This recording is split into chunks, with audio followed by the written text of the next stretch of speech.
이후에 여호와의 말씀이 환상 중에 아브라함에게 임하여 이르시되 아브라함아 두려워하지 말라. 나는 내 방패요 너희 지극히 큰 상급이니라. 아브라함이 이르되 주 여호와여 무엇을 내게 주시려 하나이까. 나는 자식이 없사오니 나의 상속자는 이 다메섹 사람 엘리에셀이니이다. 아브라함이 또 이르되 주께서 내게 씨를 주지 아니하셨으니 내 집에서 길린 자가 내 상속자가 될 것이니이다. 여호와의 말씀이 그에게 임하여 이르시되 그 사람이 내 상속자가 아니라 내 몸에서 날 자가 내 상속자가 되리라 하시고 그를 이끌고 밖으로 나가 이르시되 하늘을 우러러 무뼈를 셀 수 있나 보라. 또 그에게 이르시되 내 자손이 이와 같으리라. 아브라함이 여호와를 믿으니 여호와께서 이를 그의 의로 여기시고 또 그에게 이르시되 나는 이 땅을 내게 주어 소유를 삼게 하려고 너를 갈대아인의 우리에서 이끌어낸 여호와니라. 그가 이르되 주 여호와여 내가 이 땅을 소유로 받을 것을 무엇으로 알리이까. 여호와께서 그에게 이르시되 나를 위하여 3년 된 암소와 3년 된 암염소와 3년 된 순양과 산비둘기와 집비둘기 새끼를 가져올지니라. 아브라함이 그 모든 것을 가져다가 그 중간을 쪼개고 그 쪼갠 것을 마주 대하여 놓고 그 새는 쪼개지 아니하였으며 솔개가 그 사체 위에 내릴 때에는 아브라함이 쫓았더라. 아멘. 지난 주일 아브라함이 조카 롯과 헤어지면서 이제 그 가운데 현실과 믿음 사이에 서는 믿음이 과연 무엇인지, 그 가운데 우리가 균형을 이루는 것이 무엇인지를 함께 나누었습니다. 아브라함이 75세에 그의 고향을 떠나서 이제 하나님께서 원하시는 그런 땅으로 들어가게 되었죠. 그때 참 많은 사건들을 경험하게 되고 또 하나님께서 인도하실 때 참 많은 은혜도 받습니다. 축복도 경험합니다. 그것을 통해서 아브라함 믿음이 참 든든해지고 견고해졌습니다. 마태복음의 말씀처럼 반석 위에 세운 집을 짓는 지혜로운 사람과 같이 어떤 풍파나고 창수가 나도 전혀 무너지지 않을 정도로 아주 든든한 믿음을 세워 나갔습니다. 자, 그러면 어떻게 아브라함이 이렇게 견고한 믿음을 세워 나갔는지 여러분 저와 함께 이 말씀의 여정을 함께 떠나면서 그 말씀의 은혜를 함께 나누었으면 좋겠습니다. 자, 제가 하나 여쭤볼게요. 여쭤본다고 너무 긴장하지 마십시오. 여러분, 믿음과 신뢰라는 단어 우리가 참 좋아하고 많이 사용합니다. 이 믿음과 신뢰라는 단어 굉장히 유사하고 그렇지만 우리는 분명히 그것을 구분해서 사용하거든요. 믿음과 신뢰의 차이점이 과연 무엇일까요? 여러분 국어 사전에 보면 이 두 가지를 이런 의미로 나누고 있습니다. 믿음은 어떤 사실이나 사람을 믿는 믿음, 또 신뢰는 굳게 믿고 의지한다는 뜻으로 구분을 합니다. 근데 여러분 이렇게 두 가지 사전적 의미를 받으려도 도저히 이것이 쉽게 구분이 되지 않습니다. 근데 보통 이 믿음이란 단어를 사용할 때 우리는 믿음을 사람과 사람 사이에, 개인과 개인 사이의 관계에 있어서 믿음이라고 사용을 하고 또 종교적 영역, 특히 우리가 믿음에 대해서 우리가 이것을 사용하기도 합니다. 또 신뢰라는 단어는요, 사실은 이 공적 영역에서 우리가 종종 사용하기도 합니다. 예를 들어서 저와 어떤 사람이 참 좋은 관계를 맺었는데 그 관계를 통해서 야, 저 사람은 참 믿을만하다라고 할 때 우리는 이 믿음이라는 단어를 주로 사용하죠. 그런데 요즘 우리나라의 이 정부가 도저히 하는 일들을 보면 내가 신뢰할 만하지 않아 라고 할 때 어떤 공적 영역에 있어서 우리는 신뢰라는 단어를 종종 사용하기도 합니다. 이처럼 믿음과 신뢰는 좀 비슷하지만 약간의 어감상의 차이도 가지고 있죠. 여러분 우리가 개인적으로 한 사람에 대해서 믿음을 갖는 것은 좀 쉽습니다. 그런데 우리가 신뢰를 갖는 것 좀 쉬운 일이 아닙니다. 왜냐하면 상대방에서 믿음을 얻는 것, 한 사람에게 얻는 것은 좀 쉬울 수 있지만 나뿐만 아니라 주변의 많은 사람들에게 믿음이 쌓여서 신뢰를 얻는 것은 좀처럼 쉬운 일이 아니기 때문입니다. 그러나 개인적인 믿음이 무너졌을 때 우리는 그것을 배신이라고 합니다. 우리가 한 사람의 개인이 참 믿을 만한 사람에게 이렇게 믿음을 주고 내 마음도 다 줬는데 그 믿음이 클수록 배신의 아픔도 더 클 수가 있습니다. 어떻게 하면 내가 그럴 수 있어? 그래서 우리 쓰라린 상처를 우리가 가질 수도 있죠. 자, 오늘 말씀에서 하나님께서는 아브라함에게 나타나 믿음에 대해서 이렇게 말씀을 하십니다. 자, 창세기 15장 1절의 말씀입니다. 창세기 15장 1절의 말씀, 우리가 다 같이 목소리를 합하여 읽겠습니다. 이후에 여호와의 말씀이 환상 중에 아브라함에게 임하여 이르시되 아브라함아 두려워하지 말라. 나는 내 방패여 너의 지극히 큰 상급이니라. 아멘. 자, 이 말씀을 메시지 성경에서는 하나님께서 이렇게 말씀을 하십니다. 이 모든 일이 있은 뒤에 하나님의 말씀이 환상 가운데 아브라함에게 임했다. 아브라함아, 두려워하지 마라. 나는 내 방패다. 내가 받을 상이 매우 크다. 아멘. 자, 이 말씀 들어본다고 하나님께서 갑자기 아브라함에게 환상 가운데 나타나셨습니다. 나타나신 이유는 뭐냐면 아브라함이 내면적으로 겪고 있었던 두려움 때문이었습니다. 하나님께서는 이것을 너무나 잘 알고 계셨습니다. 근데 왜 아브라함이 하필이면 두려움을 느끼고 그의 믿음이 흔들리고 있었을까요? 15절 앞부분에 보면 이 모든 일이 있은 뒤에라고 말씀합니다. 이 모든 일이라는 것은 지난주에 하나님 말씀을 전했던 이 아브라함과 롯이 헤어지고 난 다음에 이 롯이 거하고 있던 소돔성에 이 그돌라오멜의 연합군과 소돔성이 속해 있던 연합군들이 서로 전쟁을 일으킵니다. 이 소돔 사람들과 그들을 연합했던 사람들이 그돌라오멜을 섬기고 있다가 반란을 일으켜요. 그래서 그 반란 때문에 서로 그돌라오멜과 연합하였던 군대와 그리고 소돔과 고모라성이 섞여 있던 그 연합군들이 서로 전쟁을 일으킵니다. 근데 전쟁에서 이 소돔성에 속해 있던 연합군들이 대패를 합니다. 그래서 롯과 그리고 그 소돔성에 살고 있는 사람들이 전쟁 포로로 끌려가게 되는데 그 소식을 아브라함이 듣습니다. 그래서 아브라함이 그가 거주하고 있던 마므레 지역의 사람들과 연합해가지고 318명의 이 특공대를 만들죠. 이 특공대를 거느리고 이 전쟁에 급하게 참여했는데 이 기습작전으로 롯과 그리고 소돔성 사람들을 구출해냅니다. 그래서 감사하여 이 소돔성 사람들에게뿐만 아니라 또 전쟁 승리로 인한 많은 노량물들을 이 아브라함이 얻게 됩니다. 그때 돌아오던 발길에 살렘왕 멜기세덱이 하나님을 섬기던 제사장이기도 한 살렘왕 멜기세덱이 아브라함의 이런 행동을 보고 아브라함을 축복합니다. 그 축복에 감사하여서 아브라함이 그렇게 하나님의 은혜에 감사하여 이 멜기세덱에게 자기의 노량문의 10분의 1을 또 선물로 주죠. 참 은혜로운 일들이 많이 있었습니다.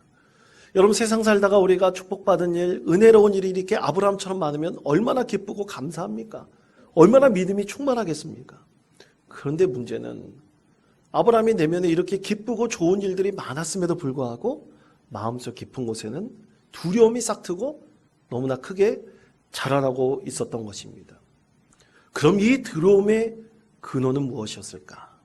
여러분 오늘 말씀을 통해서 이 아브라함이 이 두려움을 어떻게 극복하는지 그럼 저와 함께 말씀을 나눠보시기를 바랍니다. 첫째로 믿음은 미래에 대한 기대와 소망입니다. 자, 창세기 15장 2절에서부터 3절까지 말씀을 우리 다 같이 한 목소리로 읽겠습니다. 아브라함이 이르되 주 여호와여 무엇을 내게 주시려 하나이까? 나의 상속자는 이 다메섹 사람 엘리에셀이니이다. 아브라함이 또 이르되 주께서 내게 씨를 주지 아니하셨으니 내 집에서 길린 자가 내 상속자가 될 것이니이다. 아멘. 자, 오늘 말씀대로 본다면 아브라함은 두려움 가운데 하나님 제게 상급을 주신다고 했는데 대체 그 상급이 뭡니까? 하나님께 하소연을 합니다. 그것은 아브라함이 느꼈던 두려움 때문이었습니다. 그럼 그 두려움은 무엇이냐? 그것은 아브라함에게 자기 뒤를 이을 든든한 후손이 없었기 때문이었습니다. 고대 사회에서는 후손이 없다는 것은 비극입니다. 저주였습니다. 이 저주와 비극 가운데서 아브라함 두려움을 느낄 수밖에 없었죠.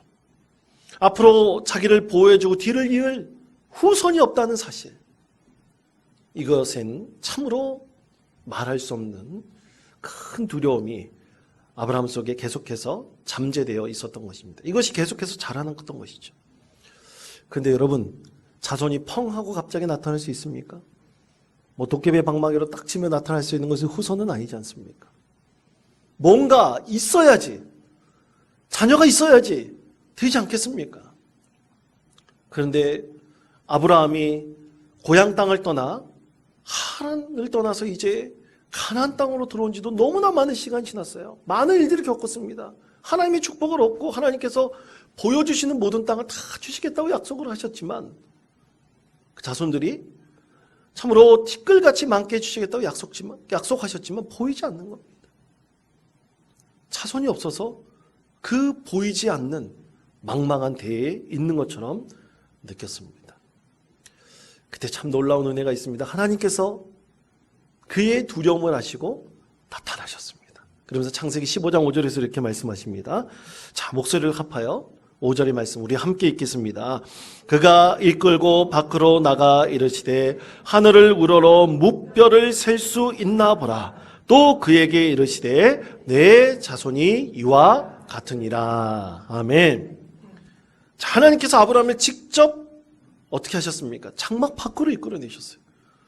어떻게 이끌어내신지 잘 모르겠습니다. 사람의 손으로 이끌어내지는 않으셨겠죠. 하나님께서 부르셨겠죠. 그를 장막 밖으로 이끌어내셔서 밤하늘의 큰 무뼈를 보시며 하나님께서 다시 한번 약속하셨습니다. 내가 이 하늘의 무뼈과 같이 내 자손을 많게 해주겠다. 다시 한번 약속하신 것입니다. 그 약속을 들은 아브라함이 그제서야 그의 심령을 괴롭히고 있었던 이 두려움이 조금씩 씻김받고 새롭게 되었습니다. 참으로 놀라운 하나님의 은혜가 아닐 수가 없습니다. 여러분, 그렇습니다. 믿음은요, 사실 우리의 미래에 대한 기대와 소망입니다. 이것이 없다면 우리는 전혀 우리의 믿음이 든든해질 수가 없습니다. 그런데 여러분, 이렇게 믿음이 흔들릴 때 자신이 미래에 대한 기대와 소망을 갖기 힘든 두려움 가운데 있을 때 아브라함에게 누가 나타나셨습니까? 하나님께서 나타나셨습니다. 그렇습니다. 여러분, 우리가 미래에 대한 두려움을 갖게 될 때요, 어떤 누군가에게 배신에 대한 상처가 우리 가운데 머물러져 있을 때 여러분, 우리는 하나님을 찾아야 됩니다. 기도의 자리를 찾아야 됩니다. 그때 하나님께서 말씀하신다면, 하나님께서 우리에게 세미한 음성이라도 들려주신다면 우리는 그 가운데서 기쁨을 얻고 이 두려움과 상처를 극복할 수가 있습니다. 하나님께서 아브라함에게 그렇게 나타나셨습니다.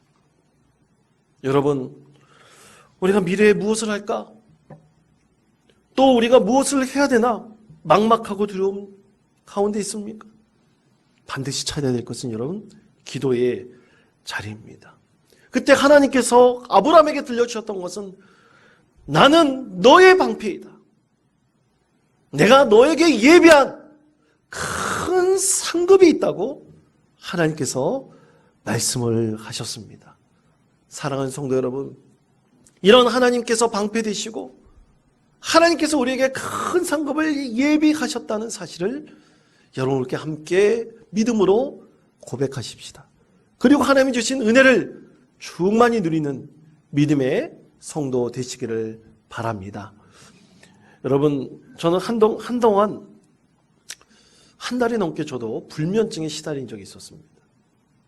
그것이 우울증에 걸릴 직전까지 제가 고통 가운데 빠진 적이 있었습니다. 어떤 한 사건을 경험하게 됐는데 갑자기 두려움을 내가 경험하게 되었고요. 도저히 잠을 못 이루게 되었습니다.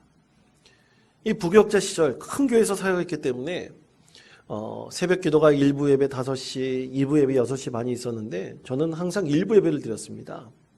그때 담임 목사님께 자진해서 제가 아예 다른 부목사들 대신해서 한 달 정도는 내가 새벽 기도를 하겠다. 그렇게 고백을 했습니다. 그렇게 한 이유가 뭐냐면 불면증에 시달렸기 때문에, 잠이 안 왔기 때문이었습니다. 잠이 안 오니 어차피 새벽 기도 갈 텐데 새벽 기도 내가 말뚝이 되자. 그래서 아예 다른 교육자들 대신 내가 새벽 기도를 하겠다. 그렇게 담임 목사님께 말씀드렸습니다. 여러분, 제가 상담을 공부했기 때문에요, 이 우울증에 대해서는 좀 압니다. 여러분, 우울증은 9가지 이 우울증 이 증세 중에서 5가지 이상이 2주 이상 계속되면 우울증으로 의사들이 진단을 합니다. 그런데 제 마음속에 이 우울감이 계속 깊어지더니만 급기야 이 9가지 진단 중에서 점점 5가지가 채워지는 거예요. 2주 이상 지속되는 것 같습니다. 그러니까 더 마음이 두려움에 쌓이게 되었습니다. 너무나 힘들어가지고 아내와 함께 안양에 아주 유명한 갈멜산 기도원이 있습니다.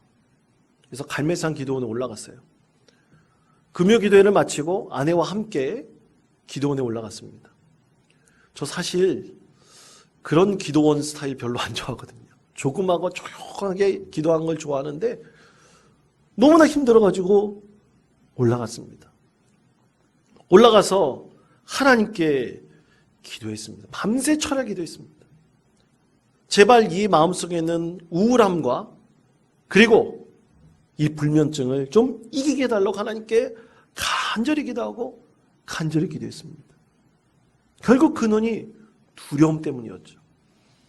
미래에 대한 불확실성 때문에 도저히 이 두려움으로 인해 기대와 소망을 가질 수가 없었던 것입니다. 그런데 참 놀라운 것이 이렇게 새벽 기도 그리고 철야 기도 드리는데 하나님께서 어느 순간부터 마음속에 뭔가 사인을 주시는 겁니다. 여러분, 그걸 경험해 보신 분 계십니까? 나도 모르겠는데 하나님께서 그 안에 뭔가 계속해서 보여주시는 것이 있었습니다. 그 보여주시는 것을 기도 가운데 경험하면서부터 어느 순간 하나님께서 진짜 이 아브라함처럼 사인을 통해서 보여주시지만 이제는 더 큰 일로 보여주시는 것을 경험하게 되었습니다. 그러면서 미래에 대한 불안과 두려움이 조금씩 사라지는데 그때 오늘 말씀에서 아브라함에게 말씀하신 것처럼 내가 너의 방패가 되어주겠다. 내가 너에게 예비한 상급을 줄 것이다라는 말씀을 정말 그제서야 깊이 깨닫게 될 수 있었습니다. 사랑하는 성도 여러분, 믿음은 바로 우리 미래에 대한 기대와 소망입니다. 여러분, 그걸 잊지 마십시오. 우리 마음속에 두려움이 들고 믿음이 흔들릴 때 하나님을 찾고 또 찾는 기도의 자리를 찾고 나아가시는 우리 믿음의 성도 되시기를 바랍니다. 그때 하나님께서 여러분 가운데 세미한 음성을 들려주시든 어떤 신호를 주시든 사인을 주시든 하나님께서 여러분 심령 가운데 은혜를 베풀어 주십니다. 그 은혜를 경험함을 통해서 믿음이 바로 우리 미래에 대한 기대와 소망임을 늘 확신할 수 있는 우리 믿음의 성도 되시기를 바랍니다. 둘째로 믿음은 우리 하나님께 인정받는 것입니다. 자, 창세기 15장 6절의 말씀입니다. 이 말씀 우리 다 같이 한 목소리로 읽겠습니다. 아브라함이 여호와를 믿으니 여호와께서 이를 그의 의로 여기시고. 아멘. 자, 이 말씀을 현대어 성경에서 이렇게 말씀합니다. 아브라함은 이렇게 말씀하시는 여호와를 굳게 믿었다. 여호와께서는 이렇게 믿는 아브라함을 흐뭇하게 생각하시고 그를 인정해 주셨다. 아멘. 그렇습니다. 아브라함은 하나님께서 나타나셔서 이 흔들리는 두려움으로 인한 미래에 대한 기대와 소망, 이 믿음을 다시 한번 확증할 수 있었습니다. 그리고 하나님께서 그의 믿음을 인정해 주셨습니다. 여러분, 믿음이라는 것은 바로 하나님께 인정받는 것입니다. 그러면 우리가 하나님께 어떻게 인정받을까요? 인정받는다는 것이 과연 무엇입니까? 여러분, 인정받는다는 것은 하나님과의 바른 관계를 통해서 얻는 하나님의 축복이고 하나님의 은혜인데요. 자, 하나님께서는 오늘 아브라함에게 이렇게 말씀하셨습니다. 아브라함에게 여호와께서 이를 그의 의로 여기시고 라고 말씀하셨는데, 이것은 하나님께서 아브라함에게 내 믿음을 내가 인정할 만하다라는 하나님의 축복의 선언이었습니다. 그러면 하나님께서 아브라함에게서 무엇을 인정하신다는 것일까요? 여러분, 아브라함은 오직 하나님 말씀만 믿고 의지하여 본토 친척 아비집을 떠났습니다. 하나님께서 지시할 땅으로 갔습니다. 그리고 하나님께서는 매 순간 어떨 때 나타나셔서 아브라함에게 축복하시고 아브라함에게 은혜를 베푸시며 내가 네 자손을 티끌같이, 또 오늘 말씀대로 본다면 하늘의 별같이 많게 해주겠다, 하나님께서 약속하시고 또 은혜를 베풀어 주셨죠. 그때 그 말씀을 아브라함은 믿었습니다. 그 믿음을 그렇게 믿고 따르는 아브라함을 하나님께서 인정하신 것입니다. 그러나 여러분 보십시오. 아직 아브라함의 이름이 아브라함에서 아브라함으로 바뀌지 않았습니다. 한 가정의 아버지였고, 그렇지만 아직은 모든 민족의 아버지가 되지는 않았습니다. 그래도 하나님께서는 그를 인정하셨습니다. 뭘 인정하셨냐면, 너는 내 말을 듣고 가나안 땅으로 들어가서 다시 돌이켜 나를 배신하여 내 고향으로 돌아가지 않겠다구나. 너는 내가 가려고 하는 이 땅을 가고 나와 함께 할 것이라는 바로 이 아브라함의 믿음을 하나님께서 인정하신 것입니다. 그래서 하나님께서 바로 이것이 너의 의구나, 네가 나와 함께 갈 것이라는 그 의로움을 하나님께서 인정하셨던 것입니다. 사랑하는 성도 여러분, 이렇게 하나님께 인정받은 사람은 절대로 하나님을 배신하지 않습니다. 어떤 일이 있더라도 하나님을 돌이키지 않습니다. 바로 저와 여러분 모두가 하나님께 인정받아서 우리가 어떤 상황 가운데서 절대로 하나님을 배신하지 않겠습니다. 하나님 우리를 믿음을 돌이키지 않겠습니다. 그렇게 하나님께 인정받는 믿음의 자녀가 되어야 하지 않겠습니까? 그렇게 하나님께서 아브라함을 인정하셨을 때 하나님께서는 흡족하셨습니다. 그리고 다시 한번 하나님께서는 아브라함에게 약속하시며 보증하셨습니다. 보증하신 아주 중요한 행동이 있었습니다. 자, 그것은 창세기 15장 9절에서부터 10절까지 말씀입니다. 자, 이 말씀 우리 다 같이 한 목소리로 읽겠습니다. 여호와께서 그에게 이르시되 나를 위하여 3년 된 암염소와 3년 된 순양과 산비둘기와 집비둘기 새끼를 가져올지니라. 아브라함이 그 모든 것을 가져다가 그 중간을 쪼개고 그 쪼갠 것을 마주 대하여 놓고 그 새는 쪼개지 아니하였으며. 아멘. 자, 여러분, 이것은 고대 사회에 사람과 사람 사이에 맺는 하나의 중요한 믿음의 약속과 같습니다. 계약을 맺는 방식입니다. 이 완전한 믿음, 이 신뢰가 바탕이 되어야 되는데요. 이 방식은 이렇습니다. 이 재물을 가지고 옵니다. 자신이 믿는 신, 지금은 하나님 앞이었죠. 하나님 앞에 재물을 갖고 와서 그 재물을 반으로 쪼개 놓습니다. 그리고 두 사람이 그 사이를 지나갑니다. 그러면 그 사이를 지나갔을 때 이 계약을 어기는 사람은 이 재물과 같이 쪼개져도 된다는 것을 서약하는 약속의 자리입니다. 자, 그런데 여러분 보십시오. 이 약속을 누가 먼저 했습니까? 하나님께서 하셨습니다. 자, 우리가 읽지 않은 말씀인데 창세기 15장 17절 말씀입니다. 제가 읽겠습니다. 해가 져서 어두울 때에 연기 나는 화로가 보이며 타는 횃불이 쪼갠 고기 사이로 지나더라. 아멘. 자, 화로가 보이고 타는 횃불이 쪼갠 고기 사이로 지났다고 했는데 그것이 누구냐면 바로 하나님의 모형이었습니다. 하나님께서 불의 모양으로 나타나셔서 아브라함과 계약하신 그 재물 사이로 먼저 가셨습니다. 내가 이 약속을 변치 않고 끝까지 지키겠다고 하나님께서 먼저 서약하신 것입니다. 이 약속을 결코 우리 하나님께서 어기실 리가 없습니다.